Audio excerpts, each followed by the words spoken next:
வீட்டில இருந்து அவசர அவசரமா வெளியில கிளம்பினபடி கொடி மேல போட்டிருந்த என் சட்டை தேடுவேன். சட்டை அங்க இருக்காது. அம்மாட்ட கேட்பேன், எங்கம்மா என் சட்டை? டேய், வீட்டில் எலித்தொலை அதிகமாயிடுச்சு, அதனால் நான் தான் எடுத்து மடித்து பத்திரமா பீரோக்குள்ளே வச்சுருக்கேன் அப்படி சொல்லி சட்டையை எடுத்து என்கிட்ட கொடுப்பாங்க. சட்டையை போட்டுக்கிட்டு டேபிளில் வந்து என்னோட செல்ஃபோனை தேடுவேன். எங்கம்மா என் செல்ஃபோனை காணோம் அப்படி சொல்லி அம்மாட்ட கேட்பேன்.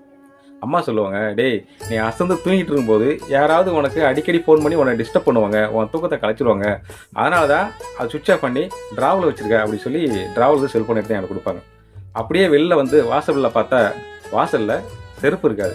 எங்கம்மா என் செருப்பை காணோம் அப்படின்னு சொல்லி அம்மாட்ட கேட்பேன்.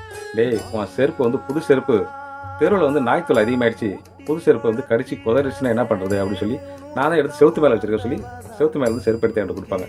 இப்படி என் பக்கத்திலே இருந்து என்னோட தேவை என்னன்னு சொல்லி என்னை பாதுகாப்பாக பார்த்துக்கிட்ட அம்மா, இப்போ என்னோட தேவை என்னன்றது உங்களுக்கு புரியாதா என்ன? நீங்கள் எங்கே பத்திரமா இருக்கீங்க? நான் உங்களை பார்க்கணும்.